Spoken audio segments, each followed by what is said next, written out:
Hello aspirants, welcome to the YouTube channel of बुबनास IAS. आज वापस से कंटिन्यू करते हैं गुजरात के इकोनॉमी सर्वे की लेक्चर सीरीज।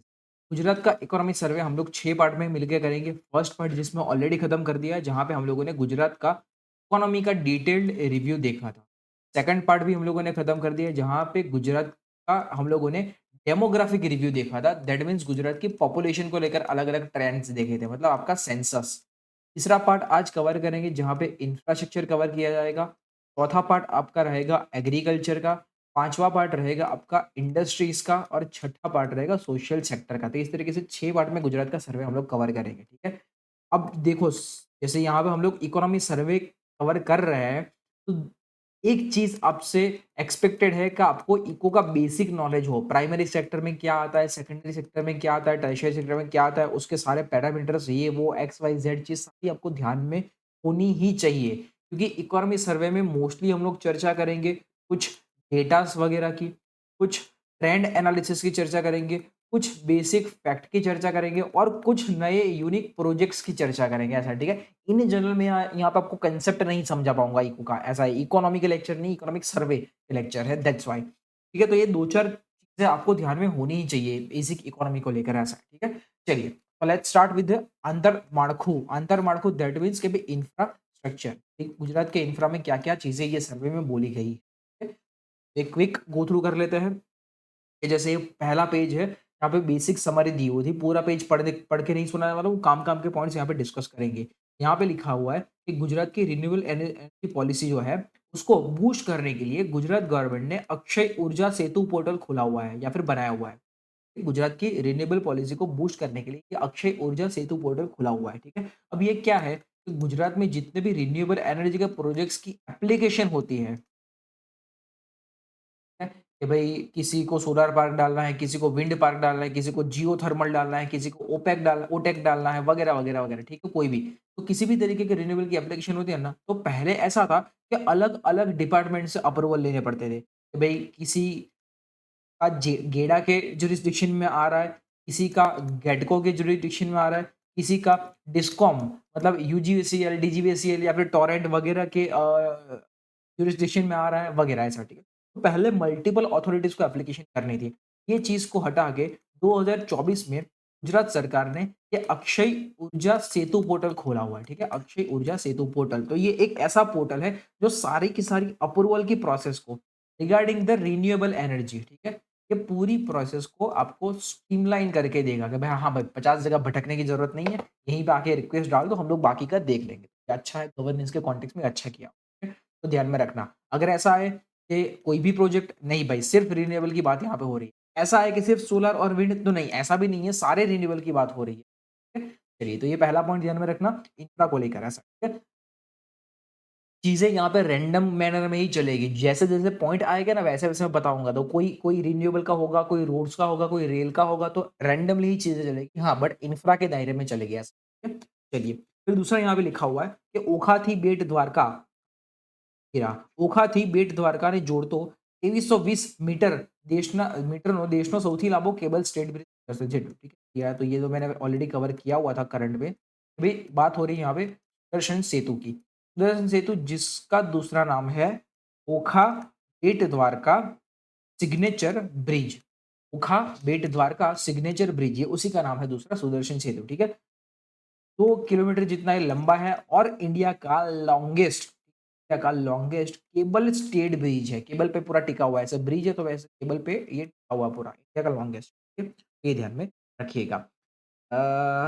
हाँ, दूसरा एक इसको लेके एक और चीज ध्यान में रखिए कि ये पूरे ब्रिज पे इन लोगों ने सोलर पैनल भी डाली हुई है, जो आपको 1 मेगावाट जितना पावर जनरेट करके देती है।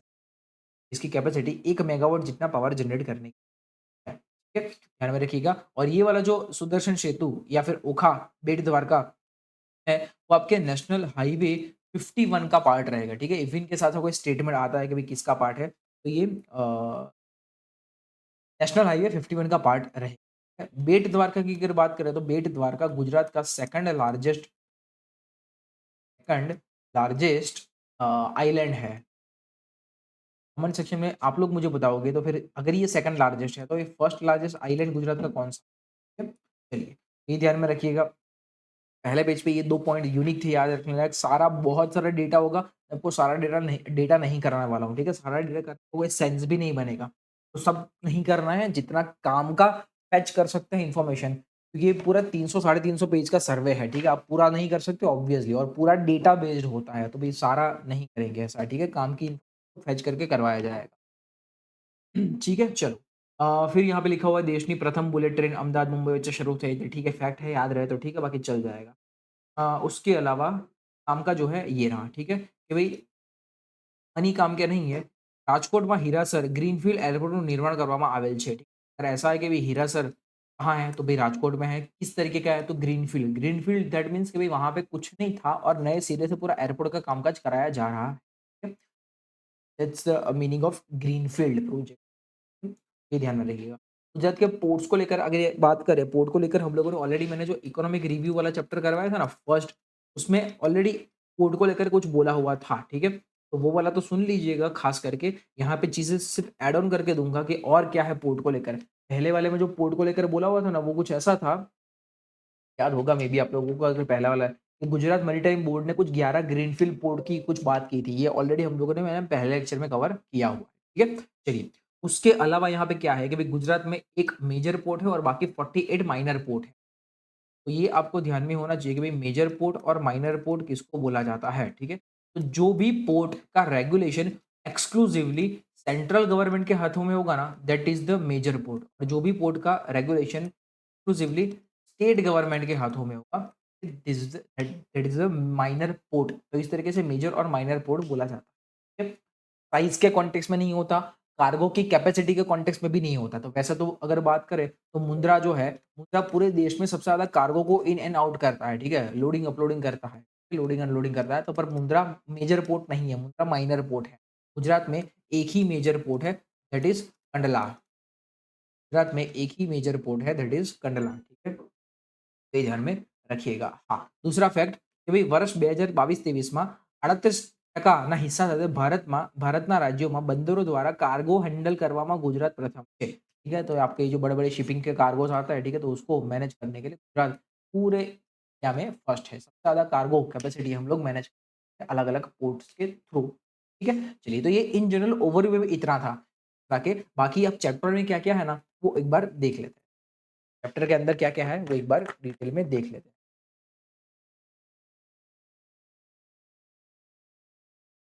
ठीक है, चलिए, सबसे पहला यहाँ पे एक बॉडी का नाम लिखा हुआ है, जो अगर इंफ्रा कर रहे हो तो ये बॉडी का नाम ध्यान में होना चाहिए, that is GIDB. GIDB stands for Gujarat infrastructural development board, ठीक है? गुजरात में जितना भी इंफ्रा को लेकर कामकाज करना है ना, उन सब के लिए नोडल एजेंसी यही रहेगी।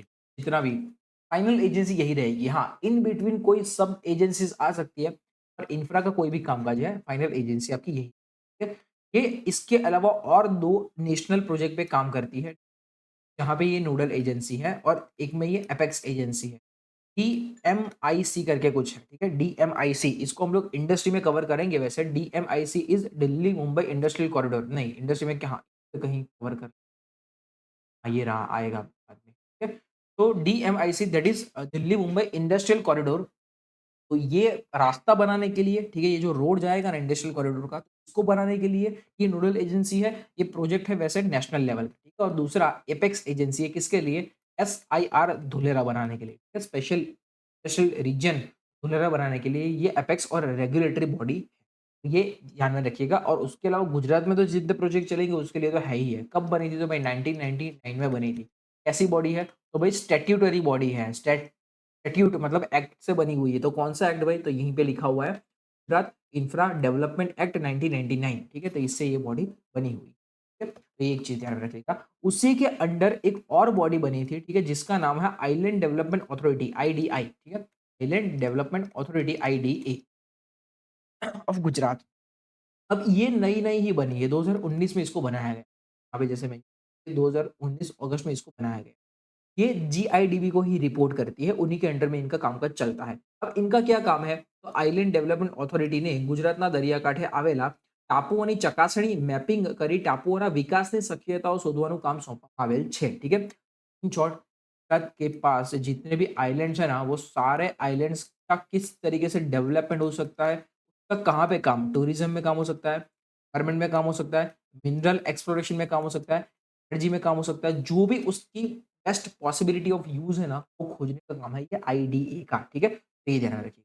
तो ये कितने टापू पे नज़र रखे बैठा है? तो गुजरात के टोटल 144 छोटे-बड़े टापू हैं। जीवन में सुने भी नहीं होंगे गुजरात के इतने टापूज़ हैं, ठीक है? तो गुजरात के टोटल छोटे-बड़े मिला के 144 144 4 आइलैंड्स हैं, जिसको ये ध्यान में रखता है। Out of those 144 as of now इसने 13 आइलैंड्स को सिलेक्ट किया हुआ है कि यहाँ पे मैं फर्स्ट इंस्टेंस पे क्या बोलते हैं पॉसिबिलिटीज़ चेक करी करी जाएगी कि भई यहाँ पे डेवलपमेंट के क्या स्कोप हो सकते हैं और ये 13 में से जैसे ये 13 का लिस्ट कहीं पे ढंग से मिला नहीं है। ठीक है? आप चाहो तो खोज सकते हो, कोई दिक्कत नहीं है। इसी की वेबसाइट पे जाके देख लीजिएगा पर मुझे कहीं मिला नहीं है। तो भई इतना अगर खोजना पड़े तो एग्ज़ाम में आने के चांसेस भी ना बराबर होते हैं। हाँ, पर ये आउट ऑफ दिस 13 3 आइलैंड को लेकर उसने डिटेल प्लान दे दिया है और एक आध का एग्ज़ीक्यूशन भी चालू हो चुका है। ये 3 हम लोग देखते हैं एज़ ऑफ नाउ, ठीक है? कौन से 3? तो यहाँ पे लिखा भी हुआ है कि बेट द्वारका आइलैंड डेवलपमेंट का बात उसने कर लिया है, प्लान दे दिया है, पिरोटन का प्लान दे दिया है और शियार सवाई, ये 3 का प्लान उसने दे दिया था। एटलीस्ट थोड़ा ब्रीफ देख लेते हैं ये तीनों आइलैंड डेवलपमेंट को लेकर के भई क्यों, क्या, कैसे, किस तरीके, ठीक है? जैसे यहाँ पे लिखा हुआ है फर्स्ट इज़ आपका पिरोटन टापू। पिरोटन टापू ये आपका कहाँ पे है? तो ये आपका ऑब्वियसली देवभूमि द्वारका में है। पिरोटन टापू आपका जस्ट अ सेकंड अगर मैं चेक नहीं हाँ, सॉरी पिरोटन टापू आपका द्वारका में नहीं है, पिरोटन टापू आपका है जामनगर। पिरोटन इन जामनगर के मरीन नेशनल पार्क में लोकेटेड है। ये जो मरीन नेशनल पार्क है ना, ये देश का पहला मरीन नेशनल पार्क है, जो जामनगर में यहाँ पे लोकेटेड है। तो यहाँ पे है। इसके अलावा और कोई फिज़िकल लोकेशन उसका है, तो भई गल्फ ऑफ कच्छ में पड़ता है ये, ठीक है? ध्यान रखिए कि यहाँ पे लिखा हुआ है। यहाँ पे न्यू बेड़ी पोर्ट भी है, जामनगर डिस्ट्रिक्ट में पड़ता है। यहाँ पे मरीन नेशनल पार्क है, अच्छी सारी चीज़ें मेंशन है। फॉरेस्ट डिपार्टमेंट की परमिशन के साथ यहाँ पे कामकाज चालू किया गया है वगैरह-वगैरह। तब 2015 से यहाँ पे विज़िटर्स को सॉरी 2015 तक विज़िटर्स को आने दिया जा रहा था, फिर उन लोगों ने कुछ चालू-बंद वगैरह किया हुआ है ऐसा, ठीक है? तो ये ध्यान में ये पूरा का पूरा आपका मार्शी आइलैंड, ठीक है? इसके आजू-बाजू आपको कोरल रीफ्स वगैरह भी मिल जाएँगे। यहाँ पे मरीन नेशनल पार्क बना के रखा है तो सारी वो इकोलॉजिकल चीज़ें आपको यहाँ पे मिलेगी ऐसा। तो इसको हम लोग डेवलप करने का सोच रहे हैं on the context of environment और टूरिज्म दोनों तरीके वहाँ पे प्रोटेक्टेड किए जा सकते हैं। पहला ध्यान में रखिए। Course rich mangrove and coral reef ecosystem already mentioned है, ठीक है? तो ये पहला है आपका पिरोटन। दूसरा है शियाड़बेट और सवाई, ठीक है? शियाड़बेट और सवाई आइलैंड दोनों आजू-बाजू में ही साथ में ही है। यहाँ शियाड़बेट और ये कहाँ पे है? तो ये है आपका भई अमरेली में। ये पड़ता है आपका अमरेली में, ठीक है? जैसे यहाँ पे यहाँ पड़ता है। तो ये इन्हेबिटेड है, ठीक है? लोग रह रहे हैं यहाँ पे। साउथ भारत के सदर्न कोस्ट पे है, ऐसा है, ठीक है? नोन एज़ सिन्हिल सिन्हिलगरपुर आइलैंड, पहले उसको ऐसा बोला जाता था, सिन्हिलगरपुर आइलैंड। अभी ये सवाई बेट का एक्सटेंशन है। पूरा नाम उसका यार सवाई बेट ऐसा करके ध्यान में रखिए। जैसे वो वाला पिरोटन टापू पिरोटन आइलैंड आपका पूरा मार्शी था, ये पूरा हार्ड रॉक से बना हुआ है। ये पूरा हार्ड रॉक से है। अ, विलेज पंचायत के एडमिनिस्ट्रेशन वाला जो था, वो हमारा फॉरेस्ट डिपार्टमेंट के एडमिनिस्ट्रेशन था। ये एज़ ऑफ नाउ अभी भी विलेज पंचायत के एडमिनिस्ट्रेशन में है। कौन-सी विलेज पंचायत? तो अमरेली डिस्ट्रिक्ट में जाफराबाद तालुका की विलेज पंचायत, जाफराबाद तालुका की विलेज पंचायत। शियाड़बेट विलेज ही है, नाम भी वही है यहाँ। तो ये थोड़ा ब्रीफ ध्यान में रखिएगा एटलीस्ट शियाड़ और सवाई बेट को लेकर। थर्ड इज़ द्वारका, बेट द्वारका। तो इसको तो हम लोग प्रॉपर्ली डेवलप करना चालू कर दिए हैं, अलग-अलग। बेट द्वारका हमारा ऑब्वियसली देवभूमि द्वारका डिस्ट्रिक्ट में आपका पड़ता है, ठीक है? Gulf of Kutch again Dwarkadhish temple वहाँ पे है, सुदर्शन सेतु हम लोगों ने वहाँ पे बनाया हुआ है, उसके अलावा हज़ार चीज़ें कर रहे हैं, ठीक है? हाँ, उसके अलावा एक अलग चीज़ ख़ास करके ध्यान में रखना कि इसके अलावा हम लोग यहाँ पे नॉर्थ पदम आइलैंड पे भी ध्यान दे रहे हैं। North Padam island is a Gujarat की बेस्ट साइट इसके लिए डॉल्फिन साइट डॉल्फिन विज़िट के लिए, साइटिंग के लिए बेस्ट ये ध्यान में रखिएगा। ये किसके अंडर में है? तो ये ओखा म्युनिसिपैलिटी के अंडर में है। एक हमारा फॉरेस्ट के पास, एक विलेज के पास और एक म्युनिसिपैलिटी के पास। ये तीनों अलग-अलग रैंडम अथॉरिटीज़ के पास पड़े हुए हैं। ठीक है? मेजरली यहाँ पे क्या क्या डेवलप करना है, तो tourism is the prime focus and fishing और इकोलॉजी इज़ द सेकेंडरी। ये आपका ओखा यहाँ पे पड़ता है, ओखा मंडल और ये बेट द्वारका आती है, ये पूरा बेट आपको ये भी आपका हार्ड रॉक स्ट्रक्चर है, काफ़ी ज़्यादा पॉपुलेटेड है तीनों। चलिए, तो ये 3 आइलैंड को कुछ डेवलप करने की बात इनिशियली हो रही है, ठीक है? इसका प्लान वगैरह आइलैंड डेवलपमेंट अथॉरिटी ने दे दिया है। ये इंफ्रा में मेजरली ये ध्यान में रखिएगा। दूसरा सेंट्रल सेक्टर का स्कीम है, यहाँ पे ज़्यादा मैं डिस्कस नहीं करूँगा। पीएम गति शक्ति मास्टर प्लान, ठीक है? आराम से इसको खोज लीजिएगा। सेंट्रल सेक्टर की 33 मिनिस्ट्रीज़ साथ में मिलके 7 ही थीम पे, एक रेलवे, एक रोडवेज़, दूसरा अलग-अलग, तो ऐसा करके 7 से 10 मेन की थीम पे पूरा इंफ्रास्ट्रक्चर का डेवलपमेंट प्लान लेके आ रही है नेशनल लेवल पे, ठीक है? तो उसका ही नाम है पीएम गति शक्ति मास्टर प्लान। इसी को हम लोगों ने गुजरात के कॉन्टेक्स्ट में कन्वर्ट करके बनाया हुआ है। गति शक्ति गुजरात इंटीग्रेटेड मास्टर प्लान है, ठीक है? कौन उसको देखेगा? तो ऑब्वियसली जीआईडीबी उसको देखेगा ऐसा, ठीक है? तो जीआईडीबी और बाइसेग इन दोनों ने साथ में मिलके गुजरात के टोटल 21 डिपार्टमेंट्स, सेंटर में मिनिस्ट्रीज होती है, अपने यहाँ पे डिपार्टमेंट्स होते हैं, तो गुजरात के 21 डिपार्टमेंट्स और ऐसे 52 अलग-अलग बोर्ड्स और एजेंसीज को कोलेट करके ये पूरा इंटीग्रेटेड मास्टर प्लान बनाया हुआ है। तो गुजरात में कैसे, कहाँ पे, क्यों इंफ्रा का डेवलपमेंट किया जाएगा, ठीक है? हाँ, और ये मास्टर प्लान में क्या है, क्यों तरीके से ये कहीं पे सही तरीके से डॉक्यूमेंटेड है नहीं ऐसा, ठीक है? तो अपने को वहाँ तक नहीं पढ़ना है, बस इसका एक जिस्ट ध्यान में रखिएगा। यहाँ पे आया, मैंने आपको बोल दिया, ठीक है? चलिए, तो ये कुछ चीज़ें खत्म हुई हमारी इसको लेकर। ये थोड़ा देख लीजिएगा, जैसे ये सारा कोस्टल एरिया में पड़ रहा था ना, तो उसको लेकर ये कोस्टल रेगुलेशन ज़ोन वाला कुछ होता है आपका, ठीक है? तो समुद्री इलाकों में इकोसिस्टम को मेंटेन्ड रखने के लिए कोस्टल रेगुलेशन ज़ोन्स बनाए जाते हैं कि अगर आपकी ये लैंड बाउंड्री है, यहाँ से आपका पानी चालू होता है, तो सीआरज़ेड 1, 2, 3, 4 ऐसा करके, ठीक है? सीआरज़ेड 1 कैटेगरी, सीआरज़ेड 2 कैटेगरी, सीआरज़ेड 3 और सीआरज़ेड 4, तो ऐसा करके 4 अलग-अलग कैटेगरी में क्या बोलते हैं, कोस्टल वाटर्स को डिवाइड किया जाता है on the context of ecological regulation, ठीक है? तो इसको देख लीजिएगा आप अपने एंड से ही। ये सेंट्रल लेवल का ऑलरेडी कांसेप्ट है, तो यहाँ पे मैं इतना नहीं जाऊँगा, जस्ट मैंने आपको जिस्ट दे दिया है ऐसा, ठीक है? देख लीजिएगा कि कहाँ पे क्यों किस तरीके से पड़ता है, कौन-सा हाई टाइड लाइन और लो टाइड लाइन के बीच में पड़ता है, कौन-सा रूरल डेवलपमेंट, अर्बन डेवलपमेंट, ये वो वगैरह-वगैरह, कहाँ पे डेवलपमेंट पॉसिबल नहीं है। ये सारा एक बार के लिए आराम से देख लीजिए, ठीक है? हम लोग आगे बढ़ते हैं। यहाँ पे लिखा हुआ है भरूचना जंबूसर खाते बल्क ड्रग पार्क बनावा है, ठीक है? तो ये एक ध्यान में रखना, बल्क ड्रग पार्क।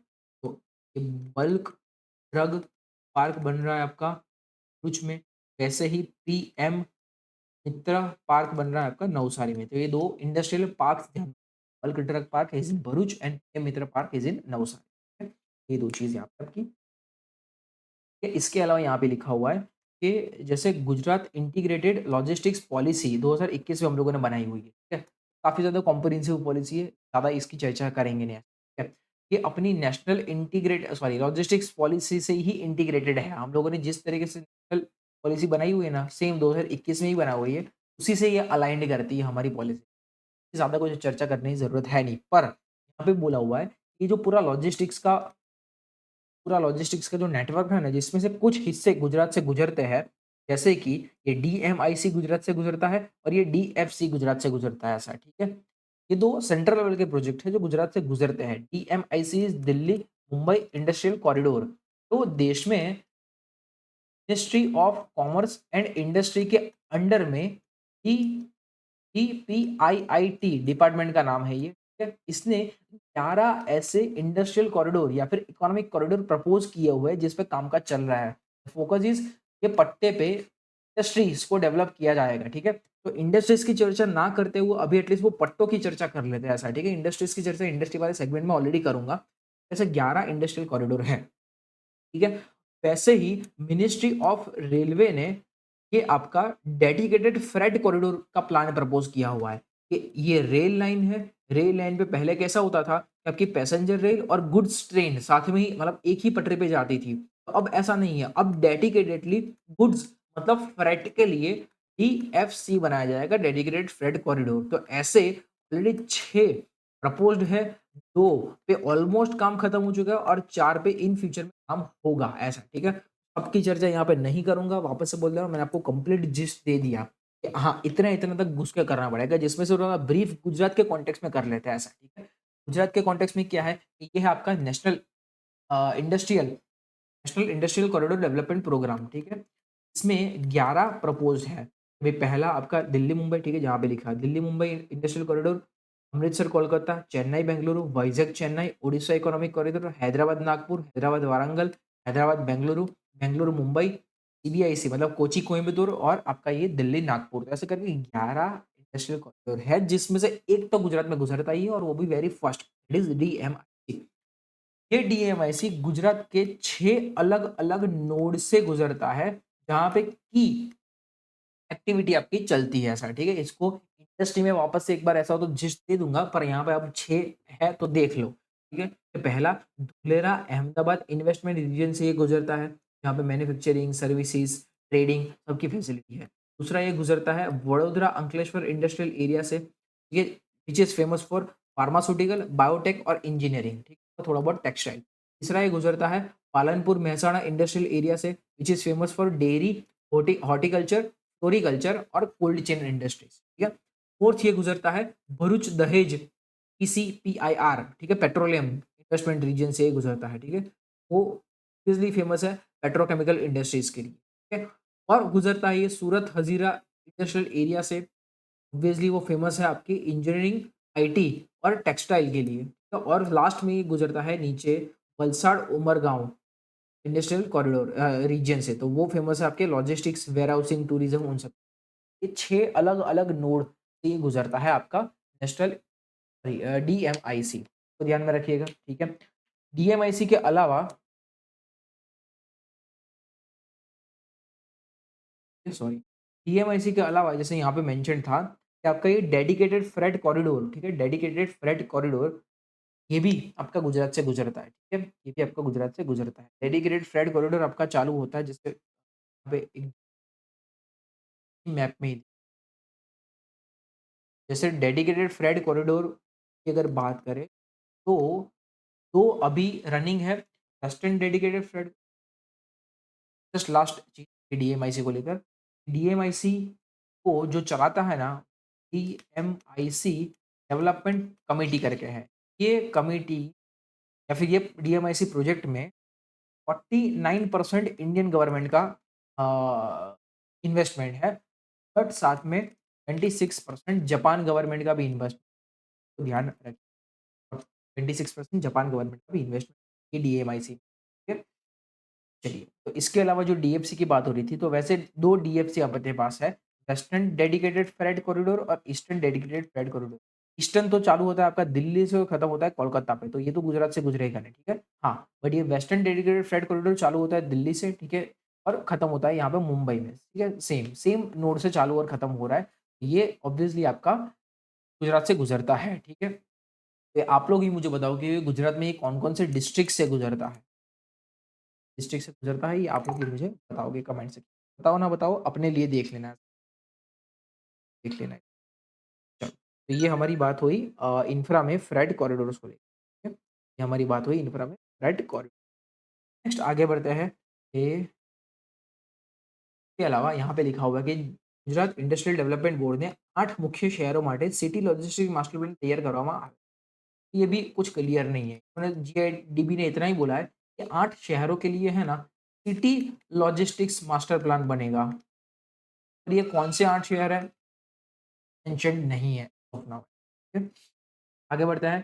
फिर आपके ये लीड्स को लेकर है LEADS, इसकी चर्चा मैं है ना जीवन में बहुत बार कर चुका हूँ। अब है ना कंटेंट ओवरलैप होने लगा है। इसकी चर्चा ऑलरेडी मैंने वेरी फर्स्ट लेक्चर ये इकोनॉमिक सर्वे में भी की मैं। जहाँ पे गुजरात इकोनॉमी का ओवरव्यू देखा। इसके अलावा करंट अफेयर्स के जो लेक्चर ले रहा हूँ ना उसमें भी इसकी चर्चा ऑलरेडी की हुई है, ठीक है? इसके अलावा जो बजट का लेक्चर लिया हो ना उसमें भी इसकी चर्चा तो 3-4 बार इसकी ऑलरेडी चर्चा हो चुकी है लीड्स इंडेक्स की, ठीक है? लीड्स इंडेक्स जो बेसिकली आपका ministry of commerce and industry central level पे निकालता है। 3 साल से गुजरात उसमें अचीवर स्टेट पे आ रहा है, ठीक है? अब देख लीजिएगा। कि अभी ये का ये छठी बार का है, 6 पैरामीटर के सॉरी 4 पैरामीटर के बेसिस पे निकलता है। ये लीड्स वर्ल्ड बैंक के लॉजिस्टिक इंडेक्स के बेस पे आया हुआ है। 4th वाला फैक्टर हम लोगों ने खुद ने ऐड किया हुआ था वगैरह-वगैरह। या तो फर्स्ट लेक्चर में देख लो, या तो बजट के लेक्चर में देख लो, या तो फिर करंट अफेयर्स के लेक्चर में कहीं भी। तो इसकी चर्चा यहाँ पे नहीं करेंगे, रिपिटेटिव कंटेंट है, तो हो चुका है अपना। ठीक है? नेक्स्ट आगे बढ़ते हैं। आपका फिर यहाँ पे कुछ-कुछ ठीक है? जैसे गुजरात में इंफ्रा के नाम पे कहीं-कहीं पे आपके सोलार पावर प्लांट या फिर सोलर पार्क्स भी है, ठीक है? या फिर रिन्यूएबल एनर्जी के अलग-अलग प्रोजेक्ट्स भी है। तो कौन-सा फेमस प्रोजेक्ट्स कहाँ पे लोकेटेड है दैट्स इट इतना ही याद रखना क्योंकि सबकी कैपेसिटी याद नहीं रख पाओगे। कौन कितने मेगावाट बिजली जनरेट करके देता है या फिर कितने गीगावाट जनरेट करके देता है, याद नहीं रहेगा। कौन-सा कब बना था, याद नहीं रहेगा। हाँ, ये एक याद रख सकते हैं अगर या वो पार्क लार्जेस्ट है, ऐसा कुछ है तो याद रख सकते हैं और वो भी लार्जेस्ट इंडिया या फिर वर्ल्ड का। गुजरात का लार्जेस्ट याद रखने का कोई सेंस नहीं। चलिए, तो जैसे यहाँ पे ये जो पूरा पावर वाला मामला है ना गुजरात में, तो ये पूरा का पूरा पावर वाला मामला गुजरात में देखिएगा GPCL, Gujarat power corporation India limited, ठीक है? गुजरात पावर कॉर्पोरेशन लिमिटेड, ये पूरा पावर वाला मामला देखिएगा। यहाँ पे लिखा हुआ है कि भाई नोडल एजेंसी તરીકે કામ કરે છે, ખાનગી અને સંયુક્ત બંને માટે, ठीक है? पब्लिक के लिए भी, प्राइवेट के लिए भी। तो बहुत सारे प्लांट्स उसके अंडर में हैं। पहला है गुजरात सोलर पार्क, नाम ही ये है गुजरात सोलर पार्क। तो यहाँ पे ये चारण का में है। चारण का कहाँ पे पड़ता है आपका? चारण का आपका पड़ता है पाटण में। तो ये एक ध्यान में रखिएगा, ये काफ़ी टाइम से न्यूज़ में है इसलिए ऐसा, कि ये चारण का वाला काफ़ी टाइम से न्यूज़, ठीक है? ये ध्यान में रखिएगा, एक ये है। दूसरा है अ, राधानेसड़ा, राधानेसड़ा अल्ट्रा मेगा सोलर पार्क। तो ये कहाँ पे लोकेटेड है? तो ये है बनासकांठा में लोकेटेड है। बस इतना ही याद रखेंगे, सबकी कैपेसिटी मैंने बोला याद नहीं रह सकती, ठीक है? तो वो प्रैक्टिकली इतना डेटा याद रखना पॉसिबल नहीं। उसके अलावा Dholera ultra mega solar power park, ये अहमदाबाद धुलेरा में है ऑब्वियसली, ठीक है? उसके अलावा यहाँ पे भी डेवलप कर रहे हैं मोढेरा सूर्य मंदिर અને नगरनो सूर्य ऊर्जा प्रोजेक्ट। तो ऐसा है कि भई मोढेरा जो सन टेम्पल है ना, इसको भी पूरा सोलराइज़्ड कर रहे हैं और इसके अलावा मोढेरा इटसेल्फ, मोढेरा विलेज जो है ना, ये ऑलरेडी हमारा देश का पहला सोलर विलेज घोषित कर दिया गया है। देश का पहला सोलर विलेज इसको घोषित कर दिया। मोढेरा वाला भी ध्यान में रखिएगा और इसके अलावा आपका है इसके अलावा विंड सोलर हाइब्रिड पार्क आपका खुला हुआ है, कहाँ पे? खावड़ा में, कच्छ में। ये हावड़ा में ये खुला हुआ है। ये है आपका सोलर और विंड हाइब्रिड पार्क, ठीक है? ध्यान में रखें। हाँ, दूसरा अगर कहीं पे वो लार्जेस्ट वाला मामला आ रहा है ना, तो ये भी है ना काफ़ी डिबेटेबल होगा ऐसा, ठीक है? क्योंकि आज अगर वो लार्जेस्ट है, क्या पता हमारी एग्ज़ाम आए तब तक दूसरा कोई खुल चुका होगा या फिर दूसरे किसी ने अपनी एनर्जी कैपेसिटी बढ़ा दी होगी तो वो लार्जेस्ट बन जाए। Renewable sector is fastly growing sector, उसमें हर दिन कुछ नए-नए प्लांट्स डलते हैं। लार्जेस्ट वाला मामला भी मेरे हिसाब से, मेरे इंट्यूशन के हिसाब से नहीं जाना चाहिए ऐसा कुछ लार्जेस्ट वाला। कि हर हर 10 दिन में ये चीज़ आता है, ये डेटा ठीक है? चलिए, तो इन जनरल ध्यान में रखिएगा। मैंने इसलिए मेंशन किया कि खावड़ा किसी ज़माने में लार्जेस्ट हुआ करता था, ठीक है? फिर अभी कोई और खुल गया, तो नहीं है अब। ठीक है, चलिए, तो ये खावड़ा कहाँ पे है बस ध्यान रखना, कच्छ जिले में ही आप, ठीक है? 30 गीगावाट की एनर्जी कैपेसिटी है, दोनों साथ में लेके चलता है, सोलर और विंड, ठीक है? ये ध्यान में रखिए। उसके अलावा यहाँ पे कुछ मेंशन्ड है, नियर शोर विंड प्रोजेक्ट, नियर शोर विंड प्रोजेक्ट। एक आपका होता है ऑनशोर विंड प्रोजेक्ट और एक आता आपका होता है ऑफशोर विंड प्रोजेक्ट, ठीक है? ऑफशोर मतलब अगर ये लैंड एरिया है, तो लैंड एरिया में कहीं-कहीं पे वो पवन चक्की, विंड मिल्स डली होगी, ठीक है? तो बोलते हैं आप ऑफशोर, ये शोर से ऑफ है, ठीक है? और ऑनशोर मतलब किनारे पे ही है, ठीक है? मतलब किनारे पे ही समंदर में कहीं न कहीं विंड मिल्स डाली हुई है, जो काफ़ी दूर होती है। पर ये वाला जो है ना, वो नियर शोर बोला हुआ है। ना ज़मीन पे है, ना दरिया में बहुत अंदर है, नियर शोर। किनारे के नज़दीक ही ये नियर शोर विंड प्रोजेक्ट है, ठीक है? तो कहाँ पे खोला हुआ है ऐसा? तो ऐसा विंड प्रोजेक्ट हम लोगों ने भावनगर जिले के महुआ तालुका में खोला हुआ है, ठीक है? 10 से 50 मेगावाट तक का आपको क्या बोलते हैं पावर जनरेट करके देगा, ठीक है? ये नियर शोर वाला एक ध्यान में। उसके अलावा सारे उसके अलावा सारे ऑब्वियसली याद रखने की ज़रूरत नहीं। हाँ, उसके अलावा एक यूनिक यहाँ पे ये है फ्लोटिंग सोलार प्रोजेक्ट। तो गुजरात जीपीसीएल ने आपका यहाँ पे मेंशन्ड नहीं, हाँ, मेंशन नहीं है क्योंकि अभी तक साइट फाइनल नहीं हुआ है ऐसा, ठीक है। पीसीएल ये भी काम कर रहा है कि भाई फ्लोटिंग सोलर प्रोजेक्ट खोलेगा। फ्लोटिंग सोलर प्रोजेक्ट ऐसे कि भाई लेक या फिर समंदर की सतह पे बस ऐसा सोलर पैनल डाल देंगे जो फ्लोटिंग रहेगी ऐसा, ठीक है। ज़मीन की ज़रूरत नहीं है, फ्लोटिंग कर दो इसको, आपको एनर्जी टाइम टू टाइम करके देगा ऐसा, ठीक है। ऐसा फ्लोटिंग फ्लोटिंग सोलर प्रोजेक्ट डालने का सोच रही है पीएल। तो इंडिया में तो ऑलरेडी ऐसा डल चुका है, तो इंडिया का लार्जेस्ट फ्लोटिंग सोलर कहाँ पे है? ओंकारेश्वर एमपी में, ठीक। अब ऑब्वियसली आउट ऑफ नोवेयर आपको ये ध्यान में कि भाई वहाँ तो दरिया लगता नहीं है, लैंडलॉक्ड स्टेट तो कोई दिक्कत नहीं है भाई, बस लेक तो है ना, लेक में डाला हुआ है ये। तो भाई इंडिया का सबसे बड़ा फ्लोटिंग सोलर है आपका यहाँ पे ओंकारेश्वर एमपी मध्य प्रदेश में। तो गुजरात उस पे सोच रहा है, कल उठ के कर देगा। ये एनर्जी में एक ध्यान में रखिएगा। एनर्जी में और एक चीज़ गुजरात के कॉन्टेक्स्ट में ध्यान में रखने की, ये जो यहाँ पे अपना कल्पसर प्रोजेक्ट चल रहा है। ये भी वैसे उस दिन इकोनॉमिक रिव्यू में डिस्कस किया था कल्पसर, जहाँ पे आपका 45 किलोमीटर लंबा डैम बना रहे हैं। कहाँ से कहाँ तक? तो यहाँ पे भरूच से लेके भावनगर तक। ये पूरा रिजर्वायर बनेगा, कल्पसर रिजर्वायर, कल्पसर सरोवर है જેનું નામ છે। यही कल्पसर में आपका नर्मदा का पानी डाइवर्ट कर दिया जाए। कि ज़्यादा खारा पानी यहाँ पे ना है, यहाँ पे भरपूर बैरेज में पानी बंद कर दो और ये पानी नर्मदा का उधर भेज दो। ये आपका कल्चर ऑलरेडी चल रहा है। डिस्कस हम लोग इसको कर चुके हैं एनर्जी के कॉन्टेक्स्ट में। एनर्जी ऑब्वियसली आपका इंफ्रा का ही पार्ट रहता है। चलिए, इसके अलावा कुछ यहाँ पे लिखा हुआ है। इसके अलावा अब यहाँ पे पोर्ट को लेकर बात हो रही है। पोर्ट्स दैट इज़ बंदर ने मार्टिन की एक बात થાય છે। तो वो पोर्ट को कौन मैनेज करता है? तो वो पोर्ट को ऑब्वियसली गुजरात मैरीटाइम बोर्ड है जो आपका 1980 में बना हुआ था। ठीक है? It's also a statutory body 1981 के मैरीटाइम बोर्ड एक्ट से बना हुआ है ये। ठीक है? बोर्ड को लेकर एक ये ध्यान में रखिएगा। अभी-अभी गुजरात इस पे ज़्यादा ध्यान दे रहा है। डायरेक्ट बर्थिंग पोर्ट्स, ठीक है? Direct berthing port. Direct berthing port क्या होता है? जैसे जनरली अगर ये डॉक है आपका, ठीक है? जहाँ पे शिप आके खड़ी रहेगी। अगर पानी का लेवल थोड़ा कम है, शैलो वाटर है, નીચલું પાણી ગુજરાતીમાં જેને કહેવાય, शैलो वाटर है ना, तो मेन आपके शिप को अंदर से दूर ही बंद कर दिया जाएगा और फिर उसको एक छोटी सी टग बोट बोलते हैं, उसको खींच के लेके आती है यहाँ पे डॉकयार्ड तक ऐसे, मतलब खींच के लेके आती है। इसमें टाइम ज़्यादा जाता है ऐसा, ठीक है?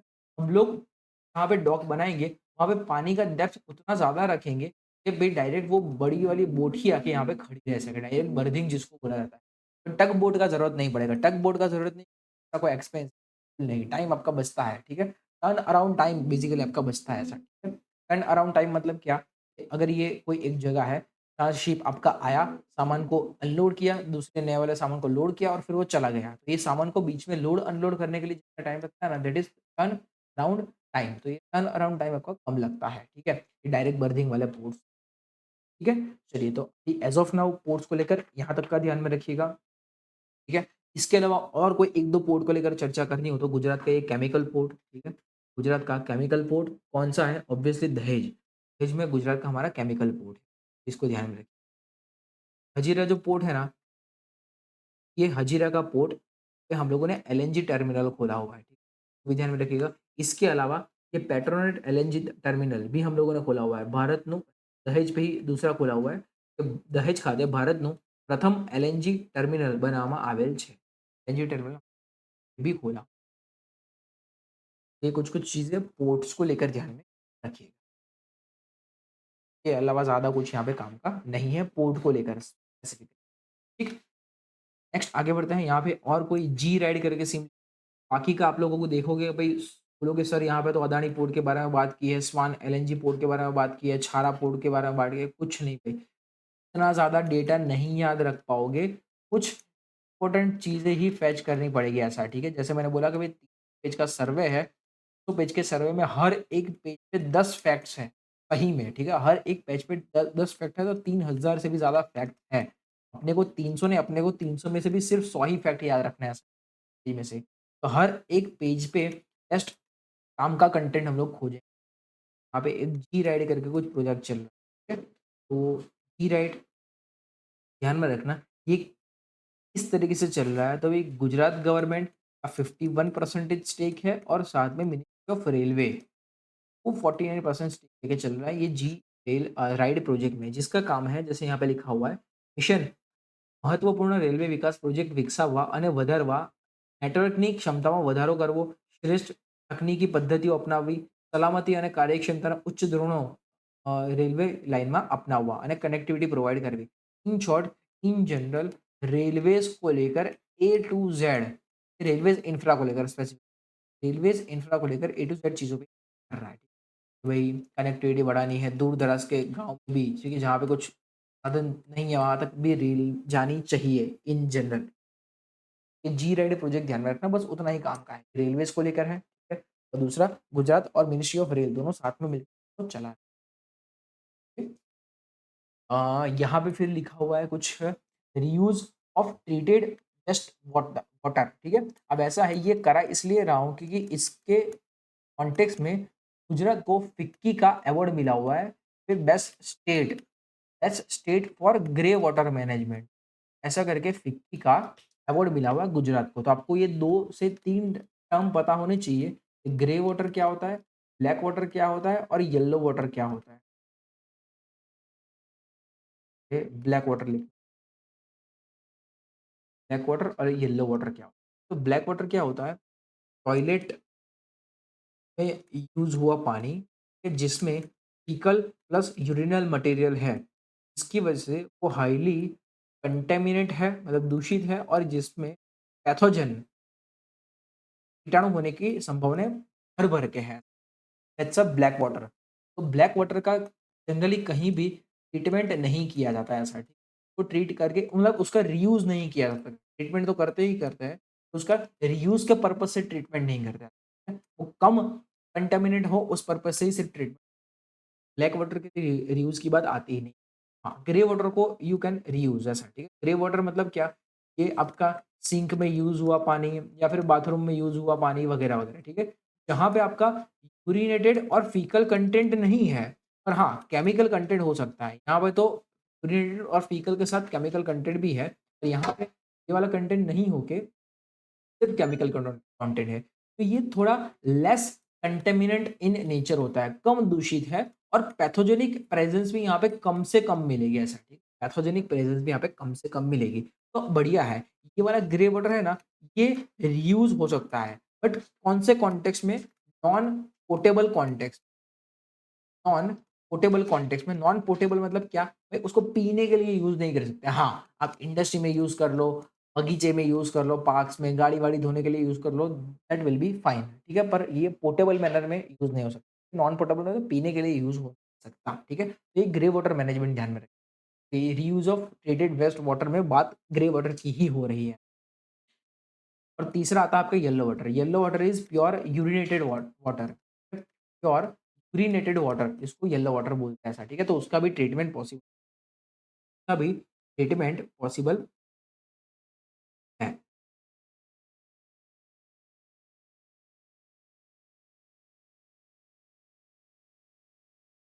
ठीक है? चलिए, तो ये ध्यान में रखिएगा, और उसके अलावा यहाँ पे एक चीज़ लिखी हुई है, डिसैलिनेशन प्लांट, ठीक है? डिसैलिनेशन प्लांट, ये कंटेंट को एक बार के लिए डिसैलिनेशन प्लांट मतलब क्या? ये प्रोजेक्ट गुजरात गवर्नमेंट काफ़ी अरसे से चला रही है, ठीक है?